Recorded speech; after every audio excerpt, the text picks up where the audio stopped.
Welcome, one and everyone, to episode 414 of Scotch and Smoke Rings. This is your friendly neighborhood Oxhorn, here as always, with my suspenders set to maximum stun. It's going to be a great show today. We've been working really hard all week on my Dead Money series. I hope you guys have been enjoying it. It's been kicking my butt, but I have been having a good time, so it's all been worth it. That said, I realize I typically drink scotch on this program and smoke cigars. I'm taking a break from cigars, and I'm actually taking a break from scotch today just because it's such a hot day out. I love my scotch, but it's really hot today in Seattle, and I just don't have it in me, so I made this nice big cup of hot tea. And my wife is from the South, and so she has got me into drinking iced tea, and so I've got a big cup of ice and a big thing of hot tea, and I'm going to do something that's probably going to make all of my British followers and viewers today cringe by pouring a nice cup of hot tea into a big cup of ice. So here we go. That's all over my leg. All over my leg. Oh, man. Whew. All right. Well, I'm going to have a hot, wet leg for the rest of this broadcast. Anyway, at least I got my iced tea. Dead money while good. I prefer Fallout, says, I missed the name. By the way, ladies and gentlemen, I would like to make a big introduction. I have been helped. I know many of you are watching live on YouTube and Twitch right now, but at the end of every video, I try to promote my Discord server, which is open to the public. You do not have to be a Patreon supporter to join. Patreon supporters do get their private personal channel, but anyone who wants can join my Discord server. Anyway, for the longest time, I was trying to moderate the thing by myself, which was unbearable. I couldn't maintain the rules. It was really, really hard. But thankfully, I received the volunteer help of some of the most generous, kindest people who have been moderating my Discord server for the past couple of months, really. I don't know.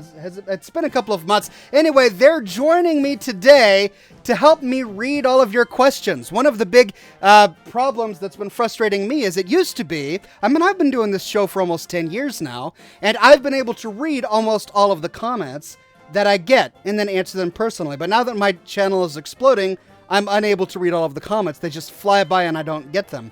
So I have a really awesome team of mods who are on Discord with me today, and they're going to be reading your comments so that I can actually respond to them. Say hi, everybody. Hello. How you doing? Hey guys. I hope y'all can hear. I'm going to turn up my volume a little bit. Anyway, we've got a team answering your questions on YouTube and Twitch today.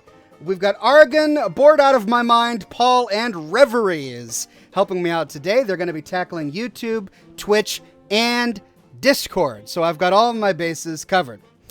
So here I am broadcasting from my garage, as is typical here on the Oxhorn program. And we're starting to look like a semi-professional outfit. So I'm pleased about that. I'm going to suck on some tea now. Blame Your Lag, says Oxhorn. I got your power noodles shirt. Well, thank you very much, Blame Your Lag. I hope you enjoy the shirt. I'm working on more shirts. When's the next lore video? Really? Tomorrow, man. Every day, except Mondays. I do this every day. When's the next lore? It's tomorrow. Anyway, I'm working on more shirts. I've got some more designs, but it's tricky. It's hard for me to get these shirts made as quickly as you guys want them. Everybody's been asking for a great spot for a Mirelurk Den shirt because apparently that's a meme now, and so that's high up on my list of stuff to do. Yes, I'm going to be playing Metro 2033. We started that game last week during my broadcast last week. It was a whole lot of fun, and I figured I would continue with Metro 2033 again today. It's going to be a blast. But as we tend to do here on the program, we wind up with a before show. That is, part of the show is this before show part before the show. That is before I play the game in the show. I sit here talking about the game I'm going to be playing on this show, as part of the show.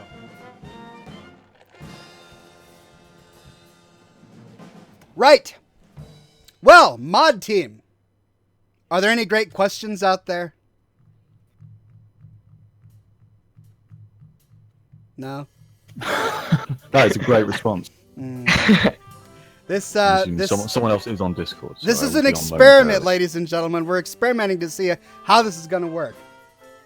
I mean, we're just waiting for, I mean, the chat's been going, guys. I've Okay, we already got a read question. two. We got a question on Twitch from Kavil, one of your subscribers.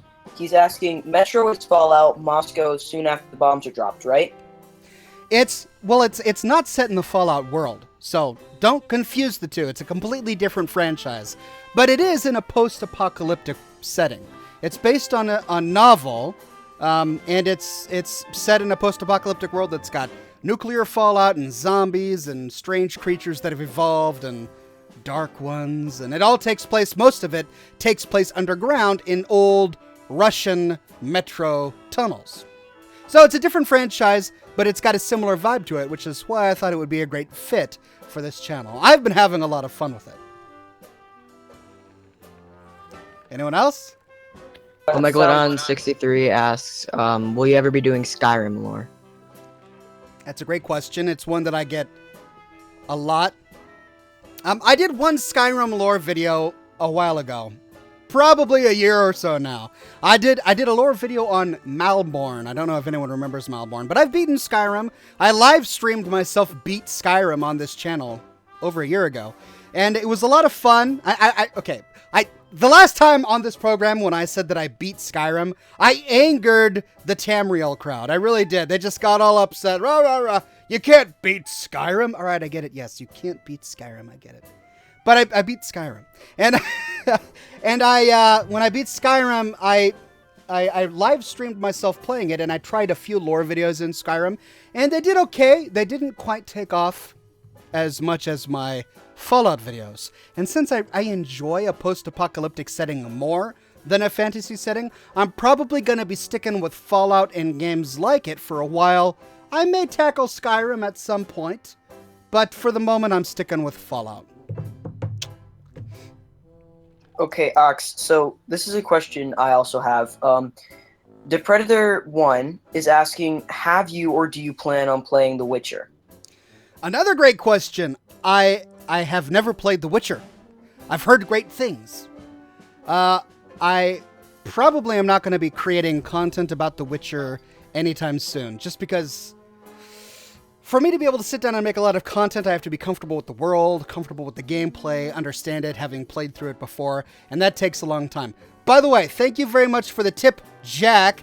I tend to answer questions from tippers, and I don't know if you guys on the mod channel can see the fact that Jack tipped on YouTube. Can any of you guys see that? Giving you $10. The or Argon 10 showed Okay. he's covering YouTube. Yeah? I mean, not all. I am, and yeah, he did tip. Yeah, so you can see that? Great. Yeah, I could. Great, I just want to make sure that you can see them. So make sure, guys, we're all in training session here too as well. So make sure if somebody does a tip or something, or if they're a Patreon subscriber, that you're extra vigilant with their questions to make sure that they get in front of my face in case I miss it. Anyway, his actual question is, hey Ox, I've been a sub since the settlement build days, but first time catching the live stream. Any plans to do some settlements with the Conquest mod? Probably not. I really enjoy the idea of the Conquest mod. So for those who don't know, the Conquest mod allows you to make settlements in Fallout 4 almost anywhere in the world where you want to go, including, cities if you want. But I haven't decided, I haven't done that yet just because, I don't know, I've already got 36, 37 different settlements. I mean, that's a lot of settlements. I mean, how many more settlements do I need to make? Anyway, but back to your question about The Witcher. I have not played The Witcher. I'm probably not going to be playing The Witcher anytime soon, just because I am so busy. I'm so busy. Guys, I do a new video 6 days a week, and there's no shortage of content. It's funny because people will sit there and go, oh, we hate Fallout 4. We want more Fallout New Vegas. This Fallout 4 stuff is crap. And then I'll spend a week making Fallout 4 videos, and then I get all of the Fallout 4 fans saying, "Oh, I just can't stand the look of Fallout 3. Did you run out of Fallout 4 content to make?" I'm like, no, I have not run out of Fallout 4 content to make. There's just a whole lot of content out there to make. So after I finish Dead Money Week, I'm going to be sitting down and doing more Fallout 4 videos. I've got to do I started a series on the Wasteland Survival Guide for Fallout 3, and I need to work on that. So I'm going to be working on that. There's like no shortage of stuff for me to do. I am sadly only one man, so I won't be able to tackle another franchise like The Witcher anytime soon. Though it does sound interesting. Another question here from Corvus. Do you intend on doing any mod muster type videos for New Vegas or any other Fallout titles? Or are you sticking purely to Fallout 4 for your mods? Great question. I'm sticking with Fallout 4 now, just because I'm more familiar with mods for Fallout 4, and it's easier for me to get Fallout 4 mods working.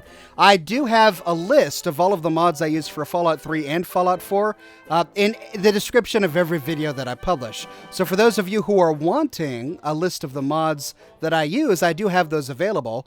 But I haven't sat down to officially review those mods yet, just because it's much more time consuming for me to wrap my head around Fallout 3 and Fallout New Vegas mods. However, there may come a point where I'm really, really comfortable with modding both of those games, and I'll be able to sit down and do a mod muster video. Actually, I kind of take that back, because just a heads up, I'm going to be leaving town for a few days, and I have published, I've already created some videos that I'm going to be publishing while I'm gone.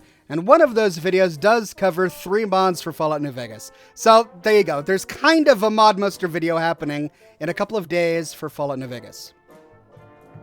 So there you go. Cappy asked, what is your favorite Fallout 4 DLC? Far Harbor.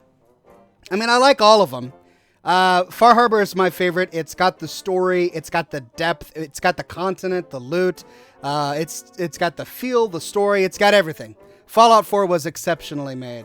I like Nuka World. It does cater to a raider player. Like if you're not an evil character, there's a limited amount that you can enjoy from Nuka World. That said, there's still a whole lot that you can enjoy from Nuka World. So I got my money's worth. I had a great time. But Far Harbor is definitely my favorite. Okay, Alex, we got a question from that sniper on Twitch. What do you consider to be the best Fallout game in your opinion? Well, I'm hesitant to answer questions like that. First of all, because it's completely subjective. Secondly, it's controversial. There are so many people who they have strong opinions about that. And if you don't say what they want you to say, they're going to strongly disagree with you. And thirdly, I don't really believe that there is a best. I don't think that there's a good answer for that. Simply because they're so different. Like, I really, really, really enjoy Fallout 4. And I really, really, really enjoy Fallout New Vegas. And it's hard to compare the two. They are very different games, 5 to 6 years apart when they were published, made by completely different people. They're set in the Fallout universe, but they're so different and yet so similar. They're great games, and so I don't like to compare. It's like comparing apples to chairs. I mean, they're both great. They're not better than each other. They're just both great. So, that said, I think I probably connect more with Fallout 4. I really love the settlement building part of Fallout 4. I really love the story of Fallout 4. But at the same time, I'm head over heels in love with Fallout New Vegas. So, it's one of those hard questions to answer. But that's my answer. Alright, Ox, you up for another question? Mm-hmm. Alright, here's one from a Patreon. Eric the Red on Discord says, do you plan on making a video on how to use mods for New Vegas and Fallout 3? On how to use mods. Okay, so that is slightly different from the question from the Mod Mister question. Probably not. There's already a lot of really great information out there on that. I'm going to focus primarily on lore, simply because that's my strong suit. I can tell stories in a different way. Even though these stories have all been told before, I'm not treading any new territory here. I'm just telling stories in a different way, and people enjoy the stories that I tell, so that's what I'm going to be doing with that.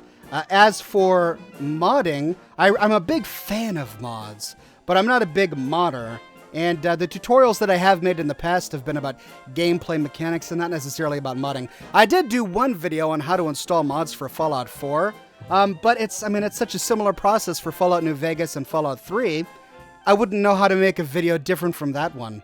Basically, you use Nexus Mod Manager, and if you get an error, just install it manually.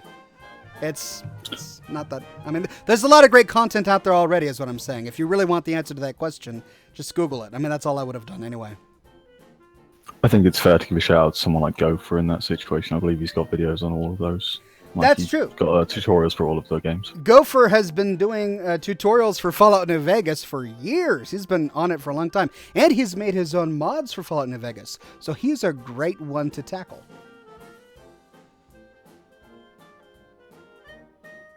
Will you have a week for every Fallout New Vegas DLC? Maybe not a week for every DLC, but I will certainly do a series like this for every DLC. I already did one for Operation Anchorage for Fallout 3, but I was able to condense that down into one video. So I don't know. I'm going to have to go through each of the different DLCs for Fallout 3 and Fallout New Vegas to see what kind of content is there, how deep that content is, before I decide how I want to break that up. With Fallout New Vegas Dead Money, it actually took me a week or so just thinking about it and shooting footage and going through the entire experience and taking notes before I figured out how many videos I wanted to make, what order I wanted to do them in, and to really get my content calendar done. And then I started on Sunday last week making the series for Dead Money. But I will be producing content on every single DLC. I just don't know the format that it's going to be in yet. Okay, Ox. Oh, sorry. No, Rev. I have a personal question. I'm going to sneak in and abuse my position of power a little bit. Is the scale of New Vegas, or the quests in New Vegas, a problem when it comes to making videos compared to something like Fallout 4? Because you're spending like an hour on certain topics in New Vegas, whereas that's rarer on something like 4. Is it the depth of the quests, or is it just there's more meat there to look at? It's a great question, and there have been a few quests where I've really had to do a long video.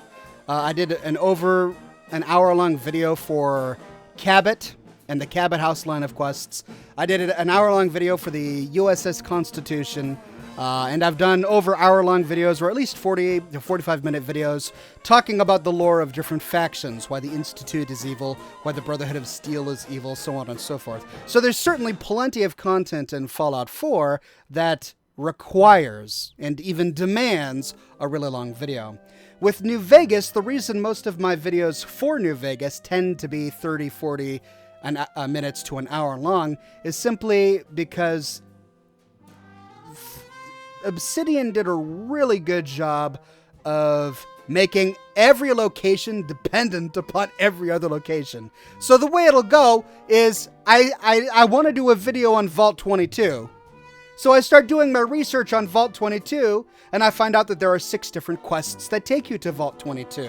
And then I find out that before you can get a quest that'll take you to Vault 22, you have to meet these 3 different factions. And before I know it, in preparation to do a video on Vault 22, I first have to do a video on the Great Khans, and then on the NCR, and then on Abba Dabba Honeymoon. And then, this is like what happened. One of the reasons I even went through Hidden Valley and the Brotherhood of Steel and Veronica to begin with is because I started doing research on Dead Money, and I'm realizing that, shoot, people aren't going to be able to understand this DLC until they've previously met all of these people. So in preparation for doing my video on Dead Money, I had to go to Helios 1. And before I did Helios 1, I had to do an entire series on the NCR so that people would understand that the NCR went to Helios 1 and there was a big battle there. And then I do my video on Helios 1. Then I got to do a video on the Hidden Valley Bunker and then Veronica before I can finally go on into Dead Money. So Obsidian did an exceptional job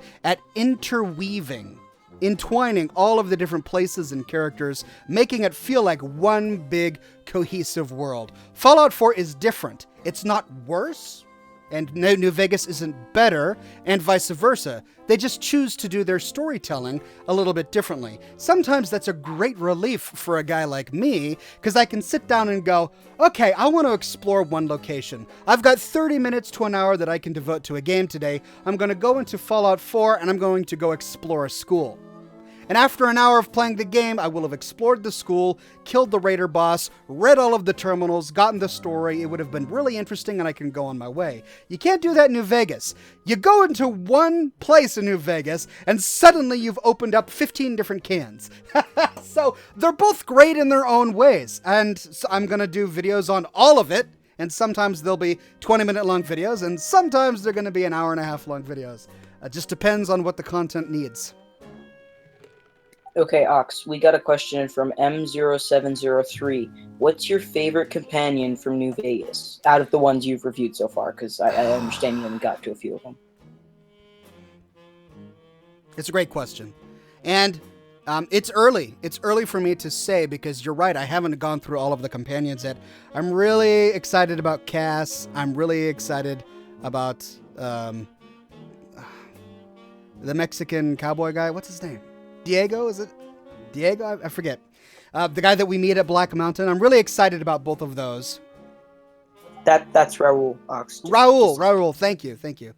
I'm really excited about both of those, but of the ones that I've met so far, it's hard because really I've only met Boone and Veronica. I've got Ed E, but Ed E is not. I mean, I'll do a video on Ed E, but you don't form an emotional attachment to Ed E. But I sympathize with Boone more than I sympathize with Veronica. But my heart goes out to Veronica more than it goes out to Boone. Maybe it's just because I'm a guy. I don't know. But they're both great companions. I'm seeing a few tips on my chat here. Are you guys answering those questions? Oh, I was just waiting for people to get done because I know there's a lot of questions that need to be asked. There are. The question from Karis Hutchinson was, are you going to do a video on the history of Diamond City? Yes! I did a video on the history of Good Neighbor. I owe it to you guys to do a video on the history of Diamond City. I will get to that. I've done a few videos on some of the quests in Diamond City. Diamond City is another one of those locations that's really complicated because there are so many different stories that converge in that one place. Which is part of the reason why I've delayed making that video so long. But yes, I will be doing Diamond City. I do apologize to clarify as well. That was a tip comment for $5. Thanks. You don't have to say how much it was for. That's okay. Some people, I don't know. Some people might be okay, Ox, nervous about this how much one's they're been tipping. Popping up. I've seen it like 3 times. People seem to be really interested in this. Are you planning on trying Fallout 4 VR? No. I mean, no. I mean, yeah, it's cool, but no. Maybe I'm just an old school gamer. I don't know.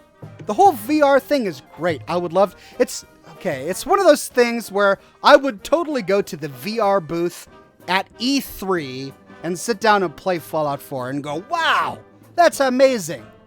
And it's not something that I would go and buy hardware and bring it into my home and install a new version of the game and start playing a new version of this just for the VR experience.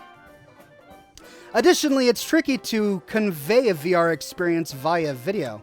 It may be interesting for my own personal gaming, but it would be really hard for me to make a video about a VR experience for YouTube, so probably not. I do see a tip from Eon saying, how do I get more subscribers for my channel?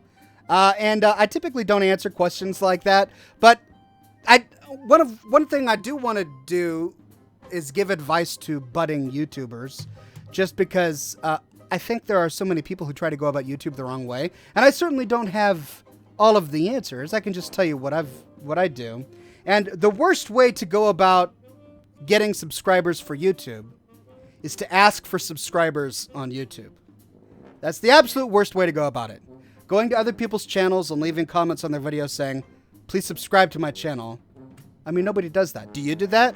Does anybody watching right now actually see a comment on a video of somebody begging for a subscriber and go, oh, yeah, okay, that sounds great. I'll go subscribe to that guy's channel. No, I mean, it doesn't happen, right? So that's the worst way to go about building a channel. My recommendation for somebody who's trying to build a new YouTube channel is you got to have patience, you have to be thorough, and you have to be consistent. If you're not consistent, people aren't going to subscribe. Because if you're not churning out the content, why would they bother to subscribe to you? If you're not thorough, then they're going to walk away dissatisfied after watching your video. They're going to go, yeah, I mean, I could have watched BuzzFeed and gotten the exact same information. If all you're producing is just the skim, just the cream at the top of a coffee instead of the big cup of joe, then they're not going to feel satisfied after watching your content, and they're not going to watch your content again. So it's got to be consistent. It's got to be thorough. Those are two of the main things. And then you got to have patience, because you're not going to get subscribers at first. You're really not. You're going to go for over a year with this being a big dark hole that you're sinking all of your time and energy into. It's not going to be profitable. You're not going to get a lot of subscribers. And it's going to go on and on and on for a very long time until it starts to build and then take off. And the way it works with YouTube is you get 1 or 2 subscribers a week. Then you get 3 or 4 subscribers a week. Then you get about 10 to 12 subscribers a week. And then over a span of a month, you'll get about 100 or so subscribers. Then that kind of escalates even more, and you're getting a couple thousand subscribers a month. It grows exponentially. It's extremely slow growth at the beginning, and then it explodes over time. But it takes a really long time to follow that trail until you finally hit exponential growth. So it's a patience game. It's a consistent content, patiently done, thoroughly done. If you hit those 3 things, you'll be successful. As long as you're not annoying.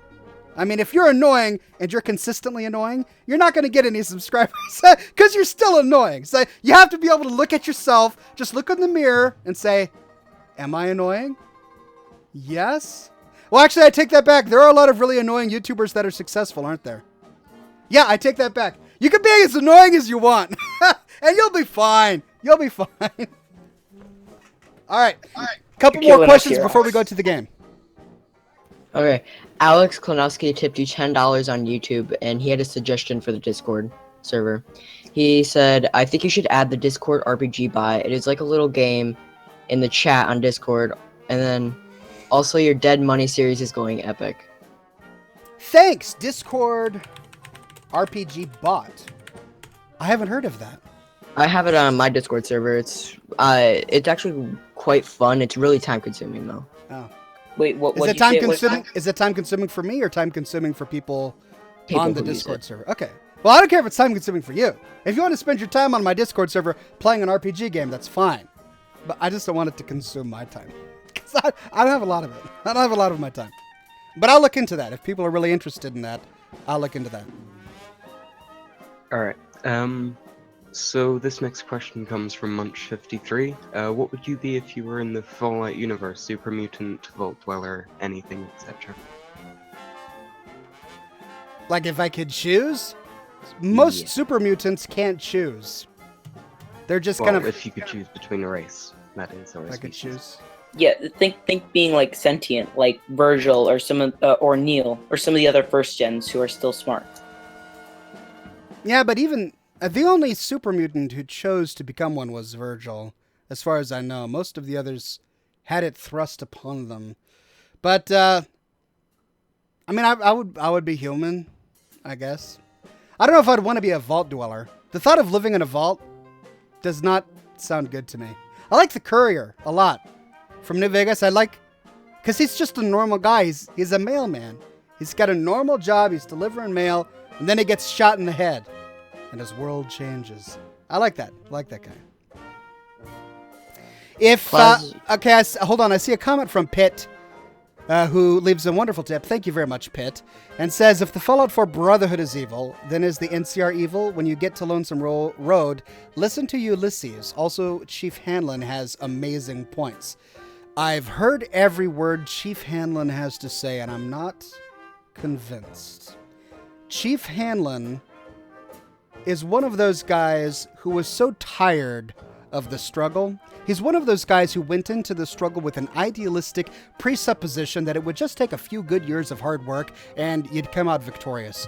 But since that wasn't the case, he was disillusioned. He came out the other end 10 years later or so, and they're still at war, and he's suffering under bad leadership. And so his solution is to sabotage the very people holding civilization together, the only people in the Mojave Wasteland feeding and giving shelter to refugees, and he wants to sabotage them, thinking that's going to make things better. The guy is not thinking. I respect the fact that he's a war veteran. I respect what he did at the Hoover Dam. I really do. But if 10 years later you're going to go and purposefully sabotage people, which does lead to people dying, then you've made a very bad life decision, and that's worthy of criticism. And the points he brings up are not compelling to me. Now, I have not met Ulysses yet. I haven't done Lonesome Road. I will do that. And I've also been told that I need to talk to Cass, because Cass has a lot of really good insight into some of the evils that the NCR has done. And I get that, and I will get to that. And I'm not going to sit here and wave the banner of the NCR. I don't think that they're really, really good. They're not faultless, and I would never say that.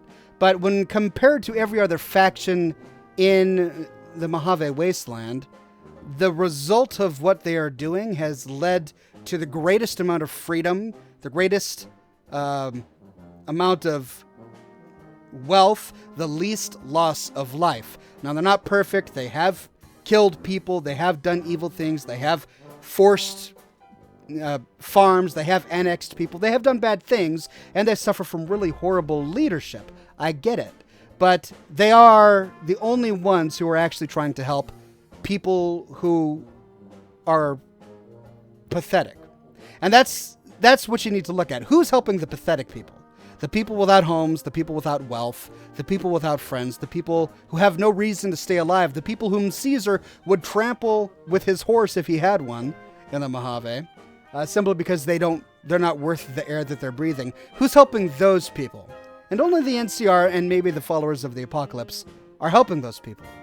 So, despite what they have done, which definitely deserves criticism, and I certainly think that the NCR needs new leadership, compared to every other faction, it's a no-brainer. I mean, the Brotherhood of Steel just stays underground, and the Legion crucifies people. It's a no-brainer, guys! All right. Okay, I have two questions. All right. One is a tip, and one was a question I found. First, the tip is, let me check real quick. What is the next after Fallout? And that's all. That's the question. And then you just said some stuff after that. What's the next after? So what games am I going to be doing content about next after Fallout? Is that what he's asking? I'm guessing. Okay. Hold on. Turning off some music because I'm going to get Metro going. Hopefully, I'm not going to crash here. The answer to the question is I'm not sure right now. I mean, I'm experimenting with other games just to see what catches my interest and to see what I find interesting. So far, really, all that I'm interested in is the Fallout universe. That's not to say something isn't going to change. It very well could change. I've never seen a market like this. But right now, just Fallout. Almost anything. But And then the next one was by Plasma saying, what do you use to edit your videos for YouTube? Great question. Bourbon. Hey guys, we'd better search these two. Didn't I go through this part earlier? I think I did. So, you Oh, I'm sorry, I didn't know. What are you No, he's carrying talking this about time No, around? Metro. yeah, I'm talking Who's about the Metro. boy? I'm not talking about your question. Yeah, and feel free to continue to interrupt me and ask me these questions. Sorry. Could you repeat the Let's go question and again? I check got it. lost in my And you head. keep What was an eye it? on No, this one, huh? He You're says, alright, what do you use to edit? Oh, your what do I videos? use to edit? I use the Adobe Creative Suite. So primarily I spend my time using Adobe Premiere Pro. I'm talking to you. Sometimes I'll do stuff with Adobe After Effects, but primarily Adobe Premiere Pro is what I use. That and Photoshop. Okay, this is coming from Kavil, one of the guys who's big on your Discord and a friend with him. So he's asking, if given time, if the Minutemen come out on top, do you think they'll eventually become similar to the land that's ruled over by the NCR? Like a democracy with different parts and things like that? That's what he's asking. Probably, and I hate saying that. Deep shit. No way I can pay back those railcar guys. So the way We'll be lucky if they let us shovel shit for the rest of our days. the way it tends to work is people will start out like the Minutemen. They want freedom. Well, we can't go to Hansa. Look, These guys just keep on. here's some cartridges. Go get a couple filters, will ya? I have an idea. I'll go have a talk with a certain someone. We could either meet at the local bar or I can find you elsewhere. Well, off you go. You have around 5 minutes. Okay, thanks. Now I can think without him talking at me. How do I need to get back in? How do I? Wait, Ox. Quick question. So you're saying it's a bad thing that they would eventually end up? Yeah. Yes and no. So look, I support the NCR in New Vegas. I do. I'm not blind to the things that they do that are bad. They're a bureaucracy. They're a giant governmental behemoth. They annex private property, and that bothers me. It bothers me when you annex private property, when you take over neighborhoods and towns and you just impose your protection upon them. That's something that the Brotherhood of Steel and Fallout 4 has done that I strongly criticize. So there are things like that about the NCR that do bother me, and much of that comes from the incompetence of the leadership. If you talk to the actual soldiers in the NCR, most of them are liberty-loving people who just want to save the helpless. The individual soldiers of the NCR are noble, but the organization as a whole has become a little bit corrupt due to just how large it's gotten. And that's what tends to happen with any organization when it gets too big, whether it's a private business or a government.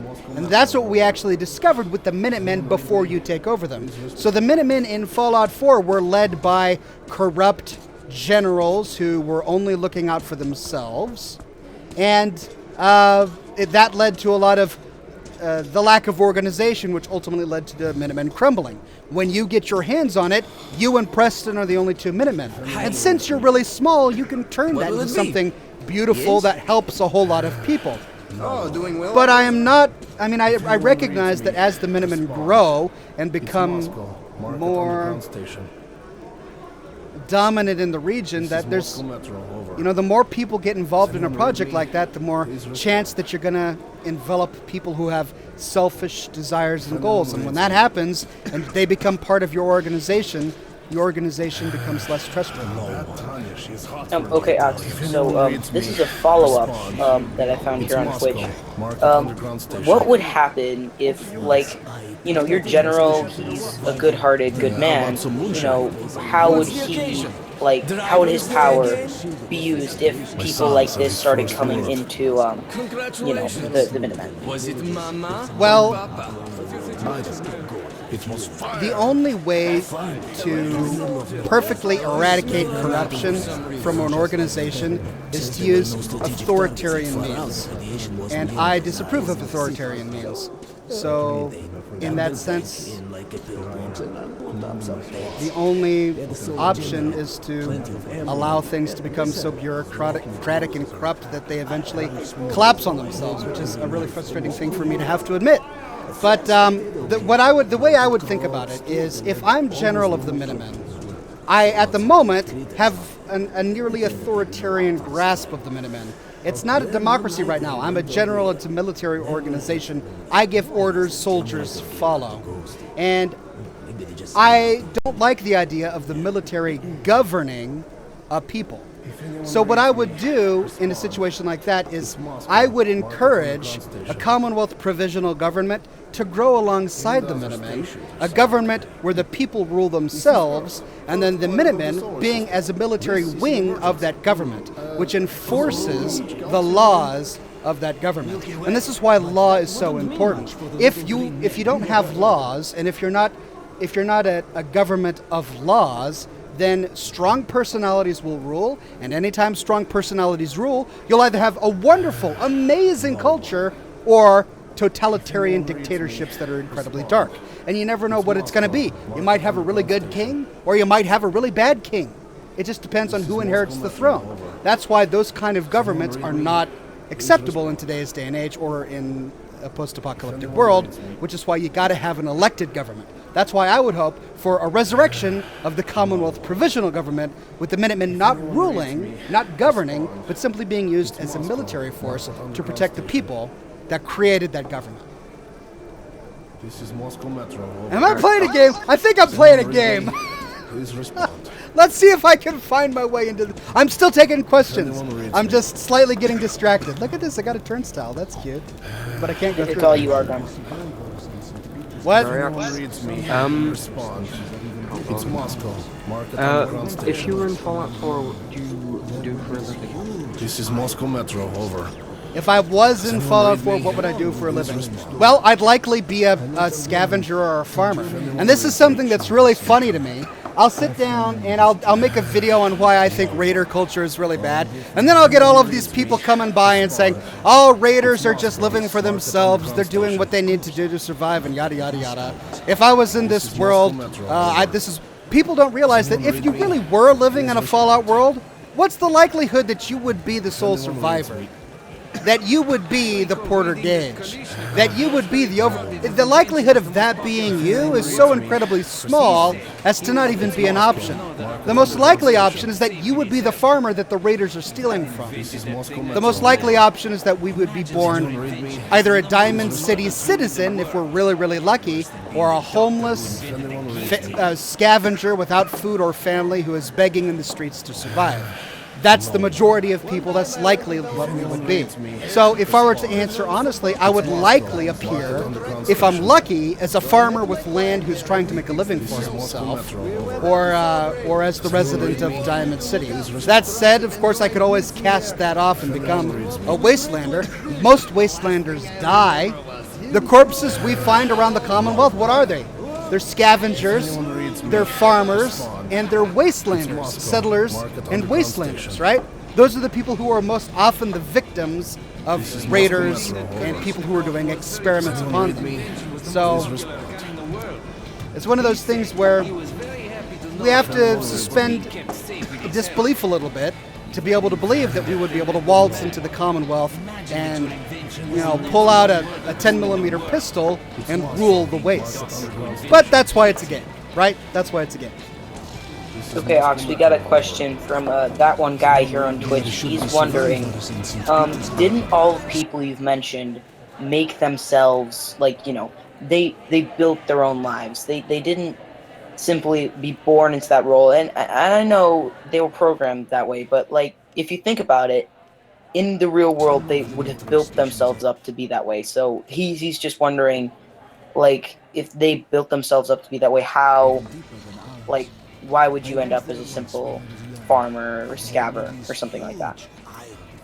Because in the real world, people don't choose their life the way you do in a game like Fallout.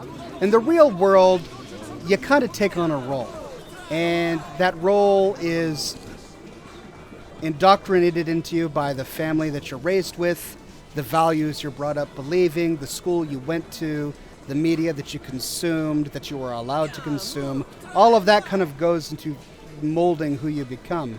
And people will go on to work for companies where they have a wonderful salary, mainly if they have connections. That is, if they have family connections. That is, if they know somebody or met somebody in school because they were, lucky enough to go to a really privileged school. Or vice versa, they work as a cook in the back of a greasy spoon because that was all that was in their neighborhood. So most of us don't have the luxury of choice that we do in a game like Fallout 4. We get born in a no-name town in the middle of the United States of America where we've got one gas station, bad cell phone reception, a bad internet, and only 5 jobs available in the town. We didn't choose that. There was no choice in that reality. You were born into that reality, and most people stay in that reality. Few people get up and go somewhere else. Some do, and they move to New York and they make new lives for themselves. But the majority of people don't. The majority of people stay. That's why I think, even though I wouldn't like to be a farmer or a wastelander, I would love to live in greater wealth and have plenty of ammunition and be able to defend myself and build beautiful palaces. with the settlement system in Fallout 4, if I'm answering honestly and I had to say what would be most likely, the most likely option would be that I would probably be a beggar or a farmer or a scaver, like the majority of people in that world.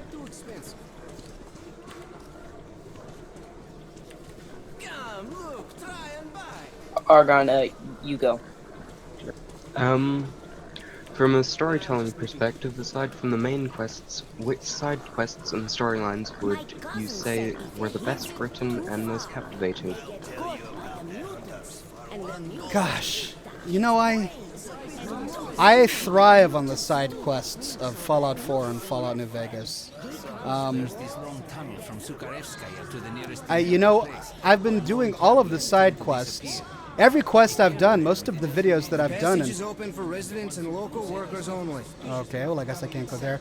Most of the quests I've done in Fallout New Vegas have all been side quests. In fact, I haven't done any videos on the primary quest. I haven't talked about Benny. I haven't talked about House.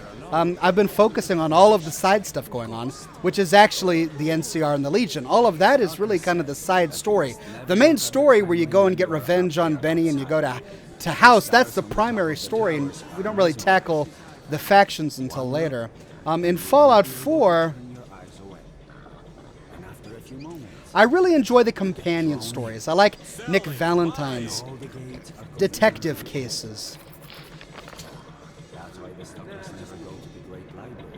Oh, that's right, I need to customize my...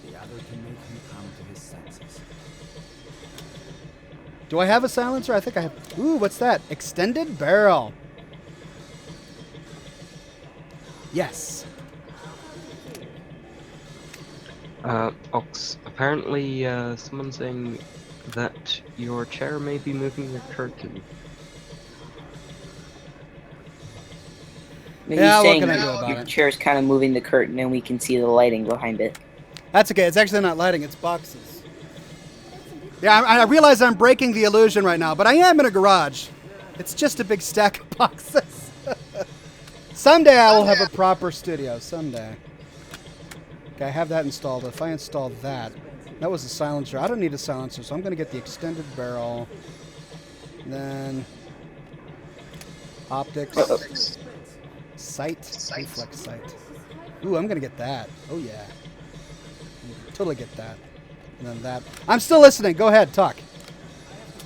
We're gonna let Rev take over YouTube because our buddy Paulie's feeling a bit sick right now. Okay. Question from Liberty Valance says, why did you call your channel Oxhorn? Just because that was the name I was going by. Just buy and shoot. So when I first started this whole online thing, everyone is saying that I ruined their immersion. All right. Sorry, I hate to break your immersion here. There we go. I am in $1 million studio. I'm flanked by sexy babes on other sides. You can't see them, but they're there. They're gonna escort me to my caddy when I'm done with this broadcast photo show. How would your wife feel about that, Ox? Probably be pretty upset. Let's not show her this episode, okay? What happens on live stream stays on live stream. Yeah. Well, I was answering the sorry. Yeah, I got distracted by the immersion. So the history of the name is that one of the first MMOs I ever played was an MMO called Dark Age of Camelot. I don't know if any of you remember that game, Dark Age of Camelot. I love that game. I played the snot out of that game when I was in my early 20s. It was the first MMO that took over my life, frankly. I spent too much time on that game. I'll freely admit that. But in that game, there was a class of character there was a Furbolg race, and he could become a hero, and the hero could turn into a giant stag. I named that guy Staghorn. So, when World of Warcraft came out, of course, naturally, we all switched to World of Warcraft. The closest thing to what I could do in Dark Age of Camelot was play a Tauren, which had horns. He was an ox. He was an ox creature, so I called my character Oxhorn. And it was at that time that I started doing my World of Warcraft machinima movies on my other channel. And so I used the name of my character, Oxhorn. And I just decided to keep it. since I was too lazy to come up with something else for my new Fallout 4 channel.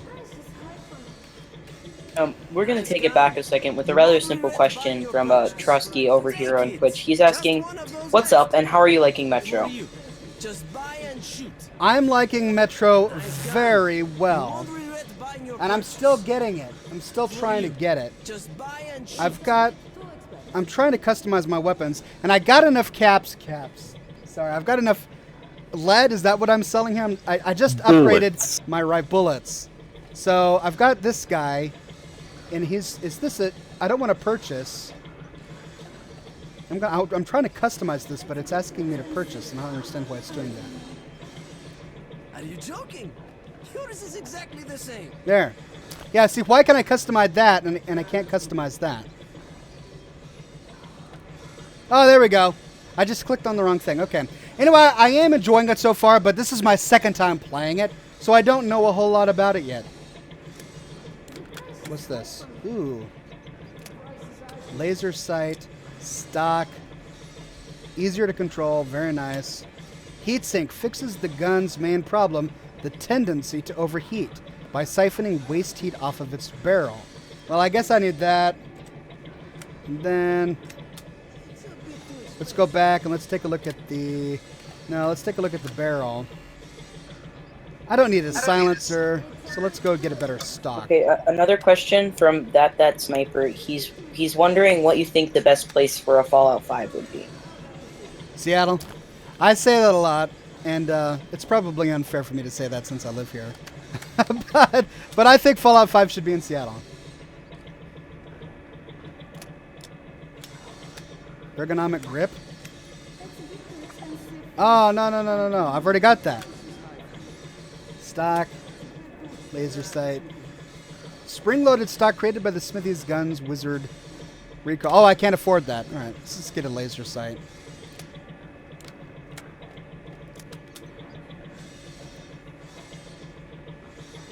Yes. Okay.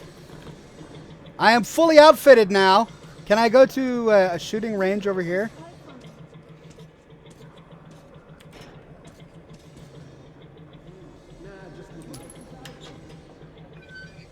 Oh, I gotta pay. All right.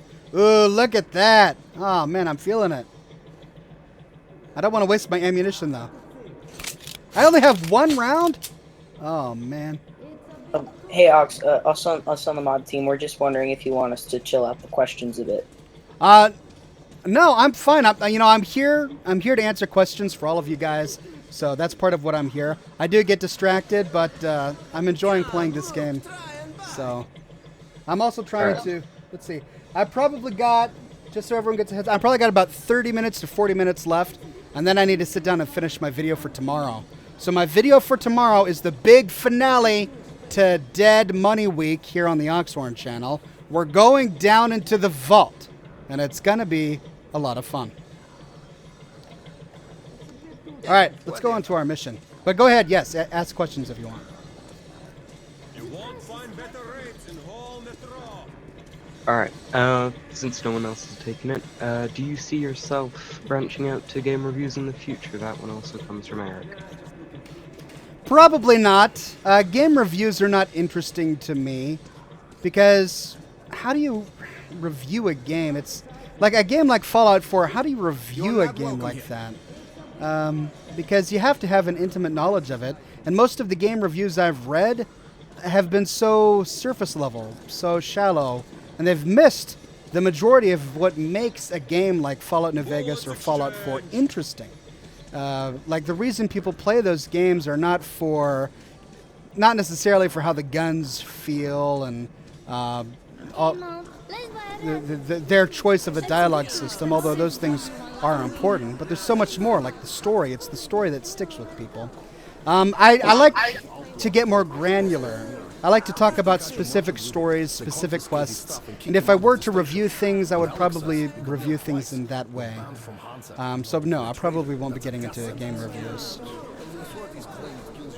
There are a couple of people who have asked similar questions, so I will pass these on. One from Celebrated Lady says, if you could voice any character in Fallout, if you were asked to in sequel games, who would you voice?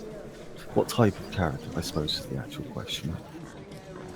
Oh, I'd probably be happy with All the anything. choice in the world, Oxhorn. You've got the whole world. If to the whole choose world, from. I'd probably either choose to be a primary villain or a companion, like a father-like character in the game. He's really interesting, or an interesting companion. You know, Matthew Perry from Friends did the voice of Benny in Fallout New Vegas, and I didn't know that until I did research into the game, and I discovered Yeah, that. so you're taking a bit of a dark turn there, saying you would make a really good villain. Yeah, I'd have a lot of fun. Everybody knows that voicing villains is more fun than voicing good guys. Sitting down to do vocal recording for the evil character in the game, that's way more fun than doing voice work for the good guy. So yes, I would love to be a villain. This is a personal comment about something I was watching earlier. I actually found out that the guy who voiced Kellogg didn't know he was voicing Kellogg until after the game was released. Yeah, I read about that too, but that's part of the way that a lot of these big AAA companies will do it. Is they'll just in order to maintain secrecy, they'll hire companies that find actors. They find the talent, and then that company has its own studio. This way, people don't necessarily have to come to the Bethesda studio to do the voice recording, and if they don't know what game they're working on, then there can't be any leaks about the game. Now, not every game is made this way. I was watching a making of documentary for Fallout New Vegas, and Fallout New Vegas wasn't made that way. Everybody who did voice work for Fallout New Vegas knew exactly what they were working on. But things have changed in the 10, not 10, the 7 or so years since that time. Okay, we got a question from Pierce the Man 1010. Ox, what made you play Fallout specifically and dive deep into the lore of that game? Well, the reason I did is partially to fulfill a disappointment. So back in 2008, I was living in California, and I was working for a company called WeGame. And at that time, I was the creative director of that company, and I was responsible for creating a bunch of content for their website. The WeGame company had a website where they were a video sharing website for gamers. It's kind of like what Twitch is now, but without the live streaming. So they gave you a client to record your in-game footage with the idea that you would upload it to YouTube or to the WeGame website. It ended up not taking off, and the company failed. But at that time, I discovered Fallout for the first time as part of my job. I was given the game to produce content on and to play the game to really get to know it. And so I did. So I started playing Fallout. And before I could make any content on it, I got laid off. I got laid off at that job. And I really enjoyed Fallout 3, but I didn't get enough of a chance to fully explore it. So when Fallout 4 came out, I didn't tackle Fallout 4 immediately. I didn't start playing Fallout 4 until, gas mask. Okay, thank you. I didn't start playing Fallout 4 until about March of 2016. My first Fallout game after Fallout 3 was Fallout New Vegas, and I played Fallout New Vegas, and I beat Fallout New Vegas, and it rekindled my love for the Fallout franchise. So then I got Fallout 4. Hold on a second. Hey, Gwen. Search the room carefully. You might find another cache here. Baby girl. They often make hideouts for I'm themselves working. on the surface, just in case. That's a video game. So just take a careful I've got a look gun in around. my hand. See, it's a You'll have blaster. no problems with spare filters and ammunition And whatsoever. then that guy, he's sick. Uh-oh. Better go to Mama. What have we got here? A filter. That will surely come in handy. Ox, if you can hear us, just, nice kid there. Thanks, friend. I'll take it Ready? upstairs. Come on. Let's go.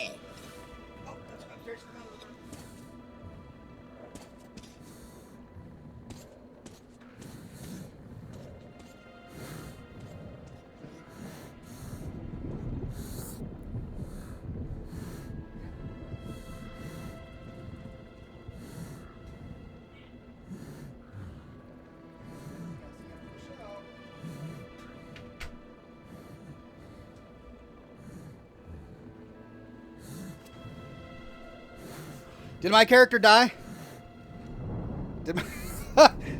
What did I miss? All right, I don't even know what I was saying. What happened? Oh no, I'm lost. Where did my friends? Oh, he's over here. Okay. I was saying something. Oh, I was saying that. So I started playing Fallout New Vegas. I fell in love with Fallout New Vegas. It rekindled my love of the Fallout franchise, and I started playing Fallout 4. Fallout 4 absolutely captured my imagination. The settlement system it made everything new to me. I loved that about it, and so I really got into the settlement system. The settlement system is what got me into Fallout 4, and from there I developed a healthy love of the lore. Okay, so I guess Oh! Is that a flat skull decal on the ground there? Okay, Oxa, this is a question from Landon FO4. He's asking, if you could make your own major faction in Fallout 4, what would you call it, and which one of the other factions would you model it after?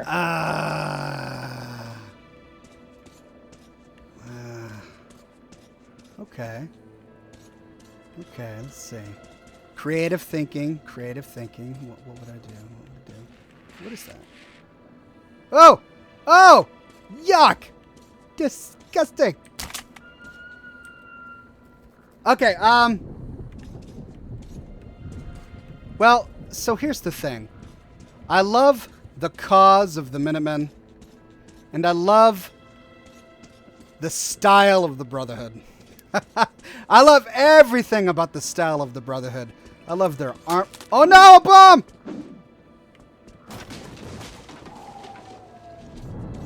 I barely walked away from that. Did you see that? Oh, it was a big girder. It was going to slice me in half. Oh, look at all its previous victims. Oh man. Oh, how did I'm glad I saw that. It was right at the last moment. So anyway, I would love to create a faction that fulfilled the desire players have for an awesome faction like the Brotherhood. Ah!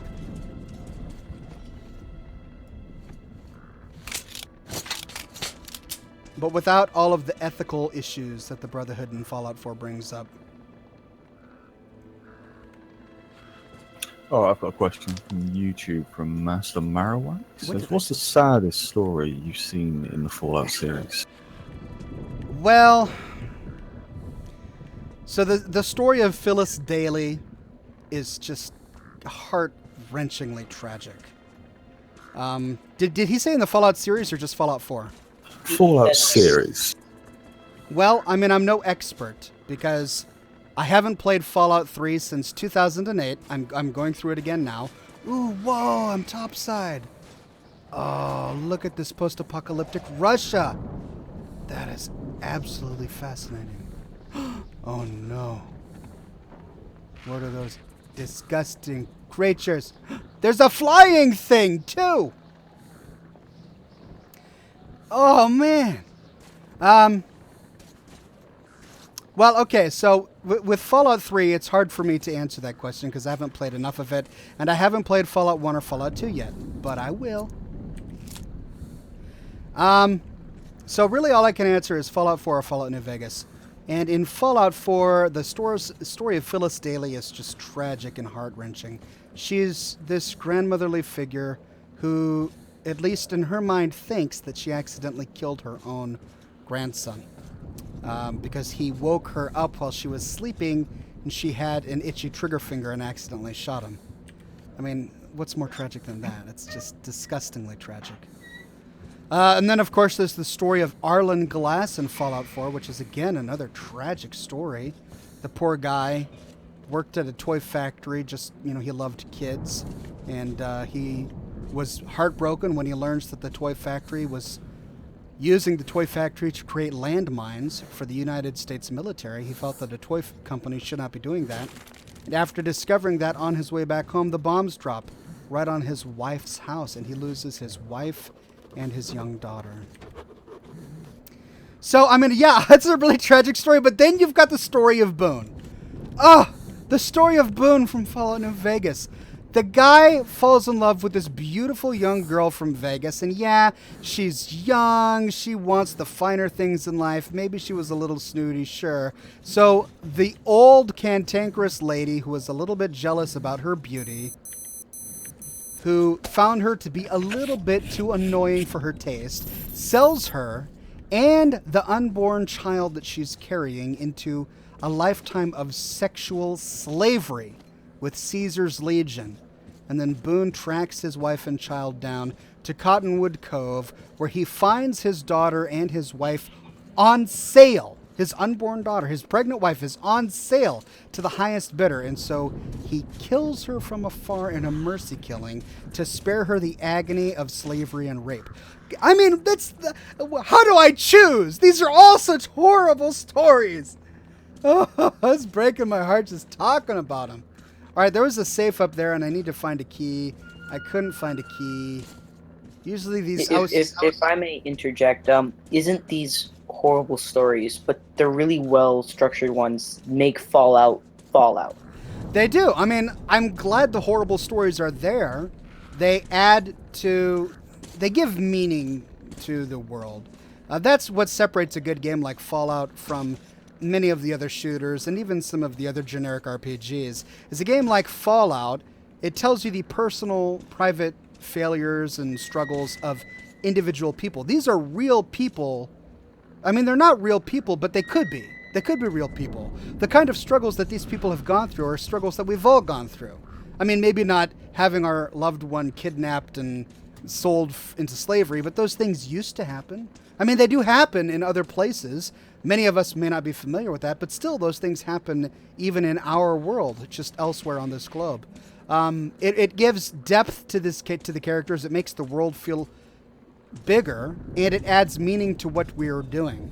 We're not trying to destroy the Legion just because they're LARPing Roman soldiers and wearing fancy dresses and wearing armor made from, pots and pans. We're not killing them just because they're goofy. We're killing them because they rape people, kidnap people, and sell them into sexual slavery. That's why we're fighting the Legion. I think you've just managed to trigger a very specific section of your fan base, according to our Discord. The Legion of fans are a small number, but they are there. Well, I tend to do that. I tend to be very good at doing that to very specific segments of my viewership. Don't worry, Oxa. We still love you. I can definitely speak for all of us there. Okay, that's good. I think Randall Clark's another fair shout to another depressing story as far as New Vegas goes, The Survivalist from Honest Hearts. Well, don't spoil anything for me now, man. I got a lot of content to make. Okay. Spoilers. I kid. I'm not going to be in on the spoilers. You want to spoil stuff? Go ahead. Techno Geek Girl. Is it bad that I enjoy Ox getting scared? And she says she's sorry. No, that's half the fun of watching YouTubers, is watching them get scared. Yeah, so, I mean, that's why I used to play Outlast, and I'm not playing Outlast anymore. That game is just too much. I thought I could handle it. I was wrong. I couldn't handle it. We can't handle Outlast. So that's why we're playing Metro 2033 instead of Outlast right now. I tried to play Outlast 2 live on the show, and you walk into a room filled with dead babies, and I had to draw the line somewhere. I drew the line at the dead babies. I'm sorry, that was just too much, just a pile of dead babies. That's where I drew the line. You want to know Oxhorn's limit? That's my limit. It's the dead babies. Alright, Ox. This one comes from, I think, 762 in the Discord. What's your favorite minor faction, as in Atom Cats, Gunners, Forged, etc.?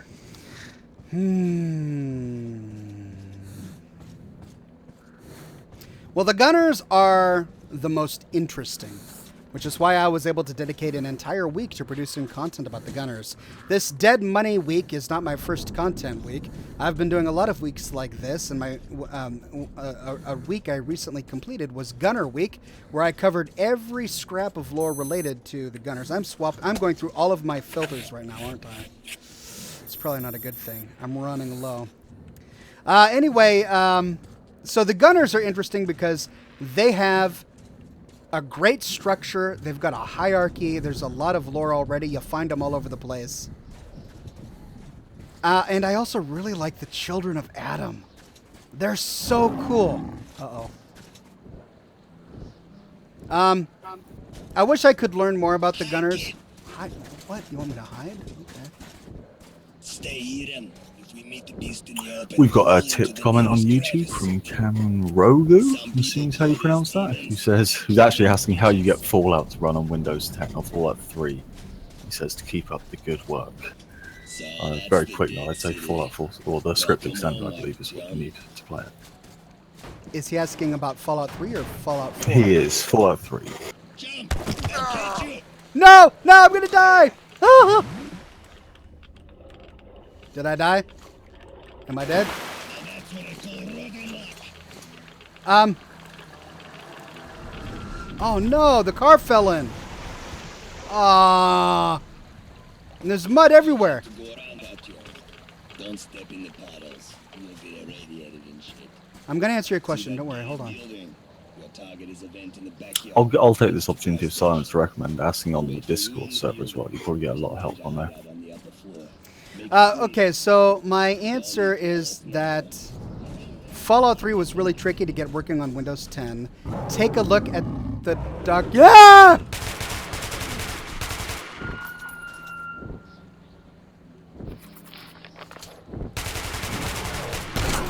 Holy cannoli!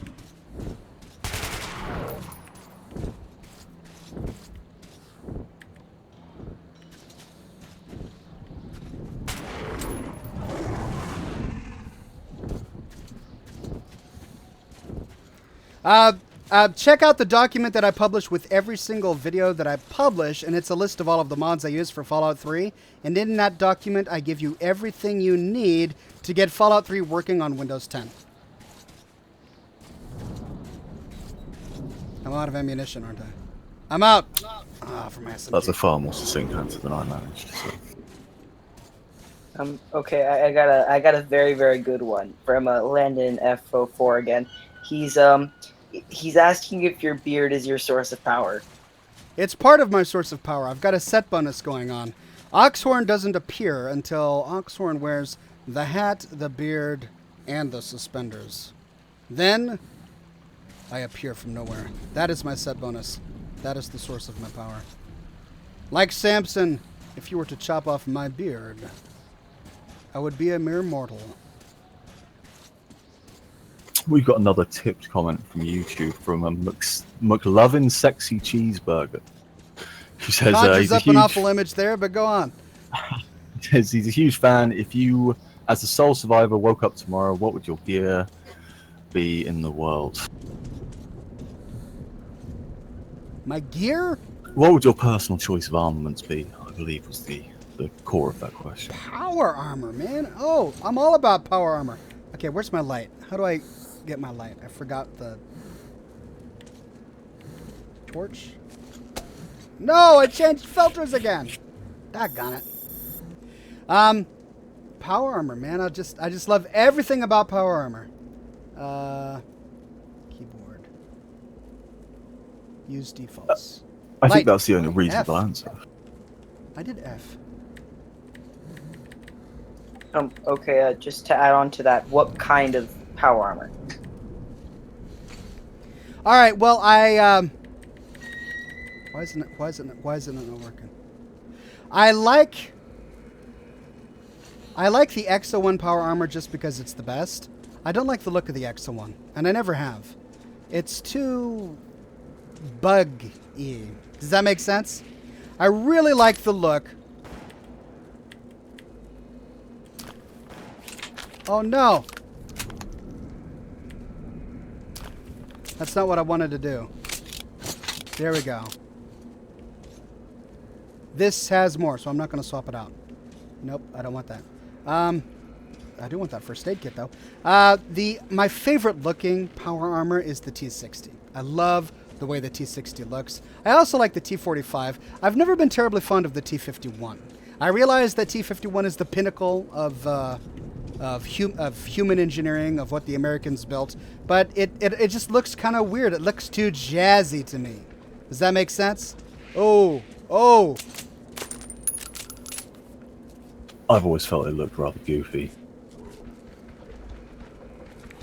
I mean, I So wear I can relate. XO1 in every video that I do for my characters just because it's the best. But if I were to pick based on looks, it would be the T60. Outside of that, I really don't have a preference. I do like the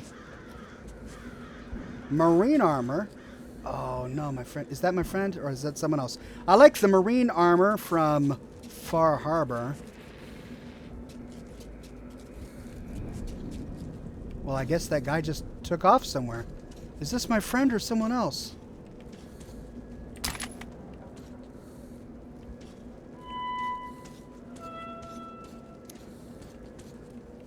So there, I hope I answered your question. I know it's kind of hard to hear what I'm saying because I'm kind of preoccupied.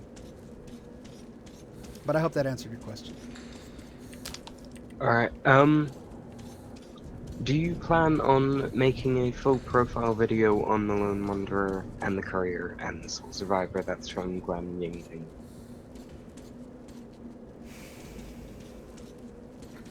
Maybe. I'm not saying no. But it's one of those things where the Soul Survivor, the Lone Wanderer, the Courier, the Chosen One, they are who you want them to be. So my profile on any of those characters would be very different from the Lone Wanderer that you know and love.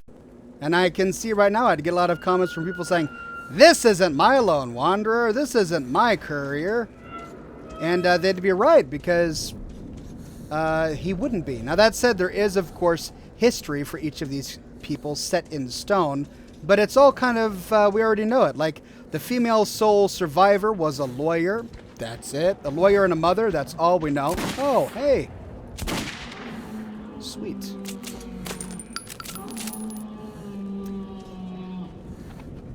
Did I just kill a baby?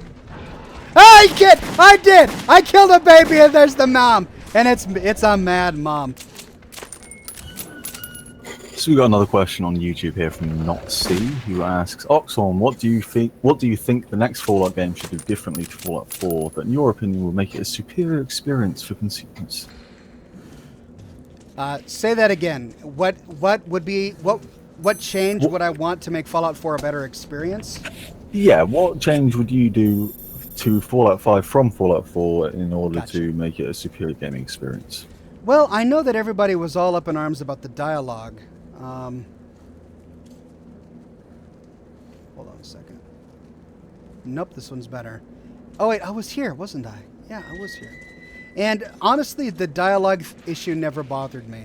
Now, the major complaint that everybody said was that the dialogue didn't reflect what you would actually say. Like, you couldn't choose what you were really saying. It would just give you a vague summary of what the person might say, and then you would choose that option, and then it would end up being something totally different.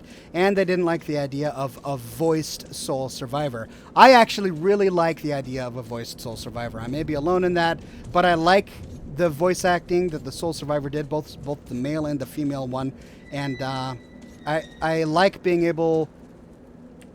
I guess it's just one of the ways... Ooh, did I get a new one? So some people kind of like their characters being an extension of themselves.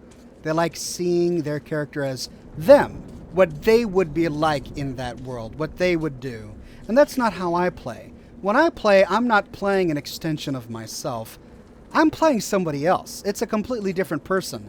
I'm making that person's story. I'm making decisions for that person, but I'm pretending to be that person.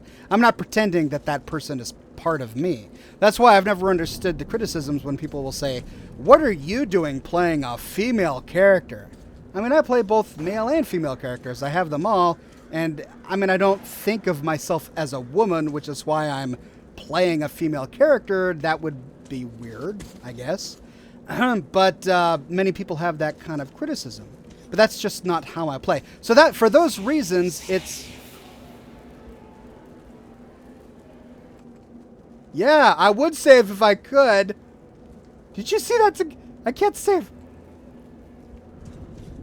The color changed too. It kind of went black and white. Someone said save. Did you see that? What's that over there? Is that a corpse? So we've got another tipped comment on YouTube from Cameron Rogo again, who says, say the nuclear apocalypse happens in real life and you end up being ghoulified. What kind of knowledge would you attempt to pass down to the remaining humans after 200 years? No, man, look at that. What would what knowledge? Well, What would be your nugget of golden truth, Oxhorn, that you would pass on to generations to come? my nugget of golden truth. Good. Other than your dashing sense of style.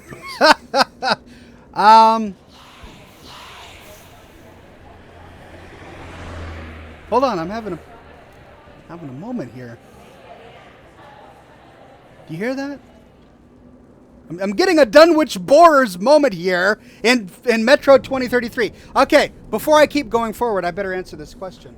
What would be my one nugget of wisdom and experience? Okay, now I have to be meaningful and say something powerful and impactful.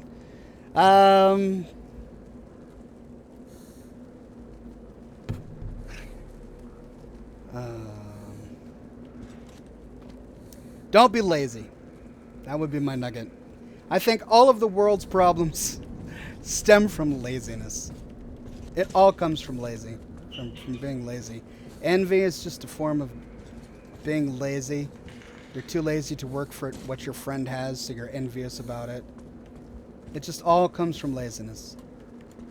Don't be lazy. Work harder.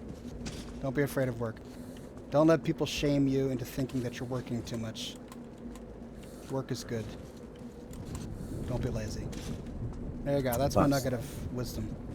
That's some solid advice. I'd like to also point out Carson Hutchinson gave another tip, although I believe his question has already been answered multiple times. Thank you. Just credit where it is due. Yeah, exactly. Okay, amazing nugget of wisdom there. I love it. The old Baron here has been waiting a while to get his question answered. Oxhorn, who's your favorite non-companion NPC? Now, that's all it says, but I'm going to narrow it down to Fallout 4, so you don't have such a hard time deciding. Non-companion? I really like Father. I mean, I dislike Father. Don't get me wrong. I think he's evil. But I think he's got one of the most interesting personalities. He's so conflicted. I mean, here's a guy who is supposed to be, and spoiler alert, I'm going to be talking about a major revelation in Fallout 4, okay? So, spoiler alert.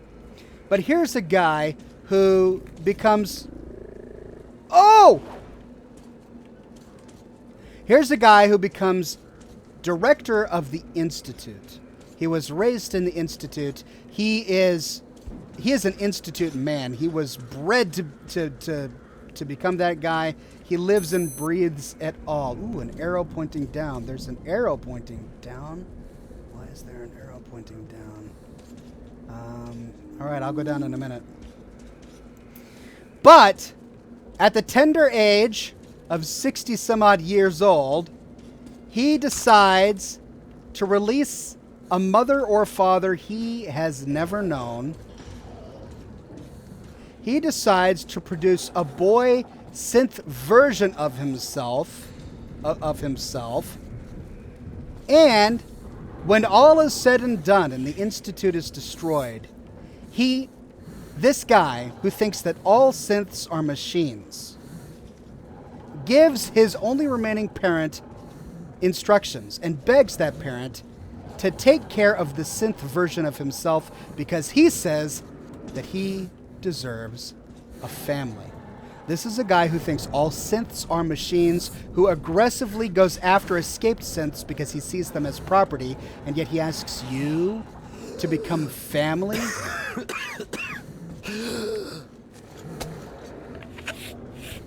With a synth. That's really interesting. Makes me think there's much more to Father than he lets on. Makes me wonder about his true motives for releasing you. Was it because he just became sentimental and wanted to see what would happen as he told you? Maybe. Possibly. Or maybe it was because he was trying to reconnect with his past. Maybe it was because he wanted to see what life could be like outside the walls of the Institute, what people could be like. What is this? What is this?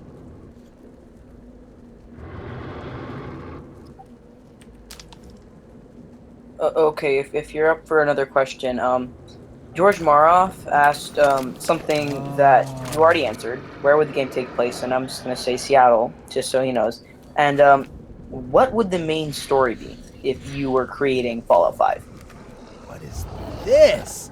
Is this a pump-like gun? What is this? That is so cool. Sorry, I'm getting overwhelmed here.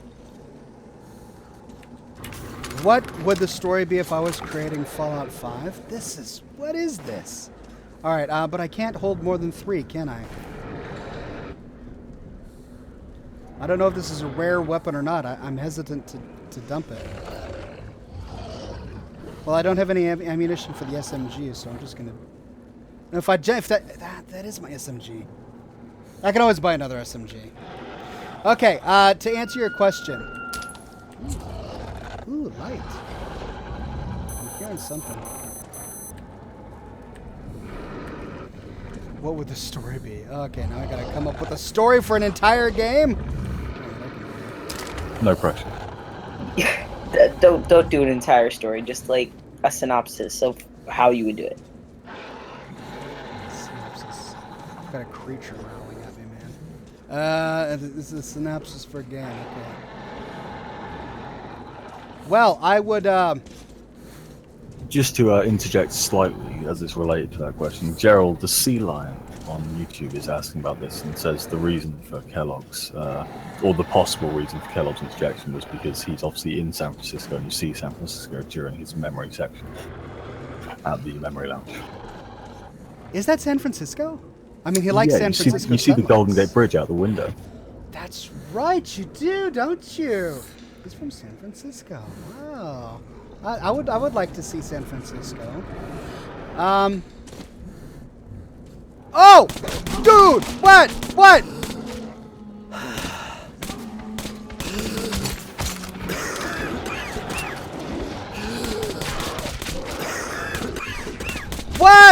What? Sorry, I had to kill some things there. It was like a mole rat. Well, this thing is cool. I'll take that. I like it. Okay. I'd love to see something out at sea. I know that's... Oh, and I'm back here. Maybe not the entire game out at sea, but I'd love to have a more nautical adventure. I'd love there to be underwater... I don't want the game to become BioShock. That's not what I'm saying. But I'd love there to be underwater exploration. I'd love there to be naval vessels that we can commandeer, naval warfare. That would be a whole lot of fun. And more vehicle warfare just in general. I know that you can fly a vertibird in Fallout 4 and you can man a minigun while on that vertibird, and that's great. And I'm not saying that we need horses like in Skyrim. I realize that they're supposed to be extinct in this world. But mounted creatures, more vehicles, not so that it's too much Mad Max, although that would be cool, but yeah, that's kind of the gameplay that I'd like to see more of. Maybe not flight. I know we've got vertibirds already, but you can't really pilot one. You can just sort of direct it where to go. And also, whenever flight is introduced to a world that the player can control and that just anyone can control, it adds a new dynamic that kind of changes the balance of the game. I realize that gunners can commandeer vertibirds in Fallout 4, so maybe it's not a valid criticism. Now I'm having second thoughts about leaving my SMG behind. But did that answer your question? I don't know if that answered it good enough. But those are the gameplay mechanics I would love to see. As for a story, we've done, parents looking for children. We've done children looking for parents. We haven't done siblings looking for siblings. What if Fallout 5 is all about siblings looking for a long-lost sibling? Although that's kind of Mass Effect, isn't it? Mass Effect had a missing sibling gameplay. Although your sibling does wake up later on. Then, of course, it had the father dying. If I may interject, Ox, you don't have to make it someone looking for someone else. You could make it looking for something, or like Vegas did, looking for revenge. That's a good point. Ah! That's a very good point. It doesn't necessarily have to be... But that is kind of... I mean, it's kind of what the Fallout... At least Bethesda's Fallouts have been about as of late. To keep in the theme. But you're right, it doesn't have to be seeking a lost family member. Maybe it could be completely unrelated to family. As Fallout New Vegas was. We've already seen that Fallout New Vegas was successful without having to have a family dynamic. Oh man, I'm loving this free exploration part of this game. Gosh, I really need to get to work. But I'm having too much fun. I'm tapping the E! No! Stop! I'm tapping the E! I tapped the E! Stop! What? Did I die? Alright, Ox, if you have a second, who would you say would be your favorite or most memorable companion across the entire franchise? Nick Valentine. He was just so well made.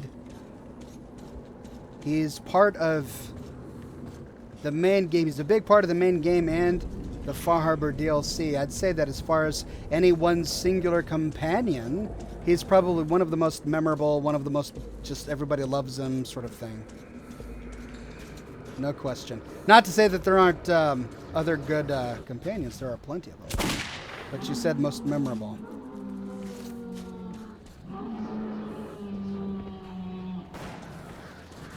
Okay, I got a question from U4Clink2219. He's asking if you had the chance in real life to try a Nuka-Cola Quantum, would you, and what do you think it would taste like? Oh, I definitely would, and I think it would probably taste like berries. Not that I necessarily like berries, but it is blue and isn't, how do you use a first aid kit? Aren't blue drinks typically berry flavored? That was just they're typically that radioactive, though. I'm not sure we can use conventional logic. That's true. Yeah, I mean, like, you gotta think about what would make it glow. I mean, you could be drinking, Nuka-Cola uranium berries for all you know. I'm quickly tapping E. I can't tap E any quicker than how I'm tapping it. I'm tapping it very quickly. Ooh, stabbed in the nose. Yes. Oh, look at all of that gore. It's disgusting. Oh, I lived. Sorry, I had a moment there, ladies and gents, but I'm okay. I'm okay. Oh, that's gnarly and nasty. Oh, I'm loving this game. This game is so great. Yeah, I know. I realize that I'm discovering all of these older games. I know this game has been out for a while, and I'm discovering these older games and playing them on my channel, but I'm having a lot of fun with it. So, yeah, I got about maybe 10, 20, 30 more minutes, depending on how. I've got so much to do, though. So I have. Ooh, what's this? Goody. I've got the video. I've got all my footage recorded. I've got all my audio recorded. I have to edit my audio, and then I have to put together the video tonight for tomorrow. So I've got a bit of a job ahead of me, but this is a very welcome break. That's one of the things I love about Scotch and Smoke Rings. I get to sit down and play a game. Alright, Ox, What was would that? be your favorite Fallout enemy across the entire series, that is, taking in design and stats and like ability, etc.? Like monster or character? Monster, creature, Oh! like a super mutant. Deathclaw. Oh my gosh. Of course it's the Deathclaw. But should I say something that isn't so expected? No, Ox. I think that's personally fine. You know, because a lot of people would think that is the best. Just sorry. I mean, I can't. Ooh. Oh, this is horrible. All these poor kids and they're dead. So I've got another question on YouTube here from Amir Hetherington, who says, would you enjoy a game in Detroit? Which obviously you've already answered where you would like it. But the second part of the question is, would you like it outside of the United States or the continental United States, I suppose? What are your thoughts on that sort of situation? Oh, I got it. My thoughts on that are that I would love to see what's going on across the pond. This is something that Kate has often spoken of. Does this mean I'm out of filters for my... Alistair Tenpenny from Fallout 3 was also from the United Kingdom. That's true. Question: is it really Fallout though? If it's outside of the U.S.? That's a great point, and it's something that I've often said when that question comes up. Is that Fallout? Oh man, my character's about to die here. The Fallout world is set in a post-apocalyptic world where, like, oh no, my character's suffocated. The style is very Americana. Load last checkpoint. Yeah, it's very. I guess I can't take my time to sniff the roses here. I gotta just get into this room and get below ground so I can take off my blasted gas mask. So I would be interested to see what other cultures are going through, but would it be Fallout? It might not have the same style, the Art Deco. Okay, the light came from here. Just posing a question because, you know, you're playing Metro. Do you think, like, if it were in Russia, would it be similar to Metro Last Light? I mean, Metro, the game you're playing. No, because this... I can't go back out. Can I not go back out? Because this Metro game clearly has technology and culture from a more modern era. What I'm trying to say is that technology in the Fallout world kind of stopped right after World War II. And it became that culture's vision of what the future would be like. In this game, everything is very modern. A lot of the weapons are modern. The clothing is modern. We even find modern vehicles and buildings. So it would look very different. So we would have to find basically a Soviet Russia. If it were to take place in Russia, it would be a Soviet feeling Russia. All right. I need help here or something. Alright, Ox. This one's from Grayswave on the Discord. What is your favorite major city or settlement in the Fallout universe? Hello? Yeah. You could go around someplace. Thank you. Sorry about that. A delivery. It's a hot day, so I've got my garage door open and my windows open. Sorry, could you repeat that question? I missed it. All good. This one comes from Grayswave on the Discord. What is your favorite major city or settlement in the Fallout universe?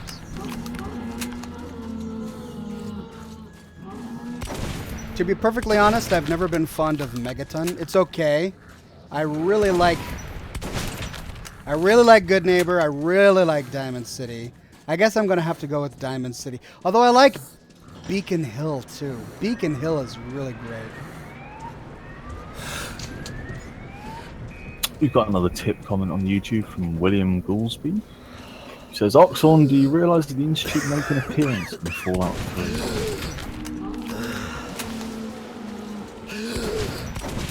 I do, yeah.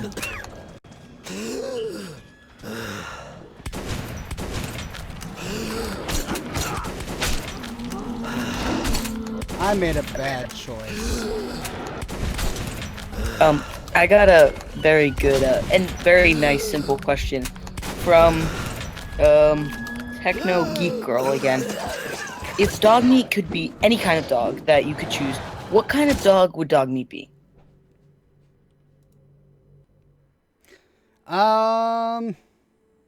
Bulldog.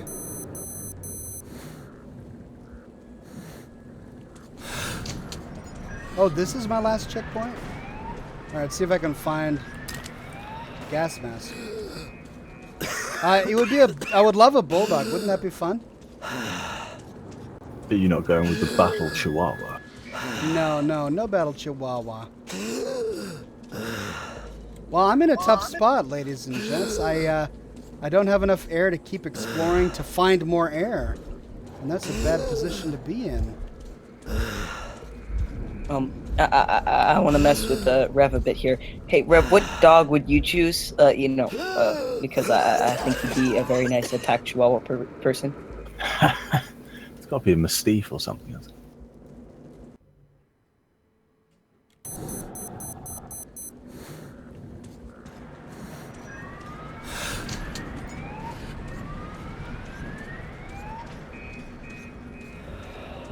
Since no one else seems to have a question, another one off of Twitch. If someone made a movie based off of Fallout 4, what would your thoughts about it be?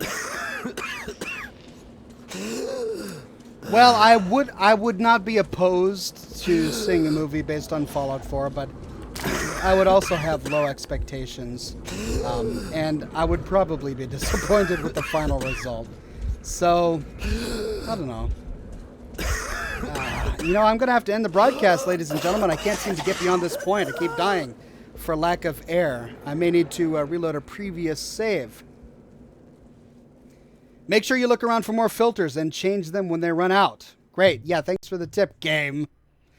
Anyway, ladies and gentlemen, thanks for coming to this week's episode of Scotch and Smoke Rings. I had a great time answering your questions and have had a lot of fun playing this game.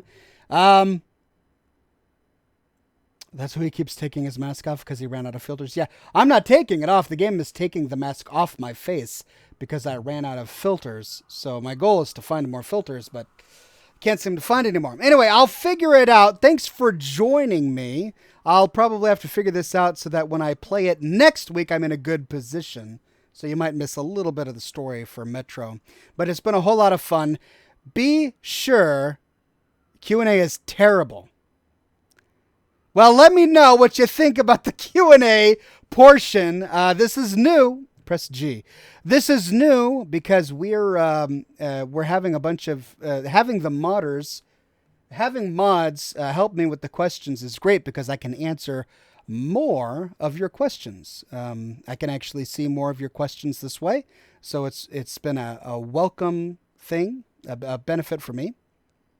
But anyway, ladies and gentlemen, thanks for coming to this week's episode of Scotch and Smoke Rings. And thanks very much to the Discord mods for coming by to help. Thanks, everybody. Everybody, say bye. Goodbye, ladies and gentlemen. Pleasure to have you all on the program. And I will see you tomorrow morning for a brand new video. I've got my Dead Money video on the Vault, which I'm publishing tomorrow, and it's going to be a blast. Thanks for watching. I'll see you then, and see you next week. Same Ox time, same Ox channel.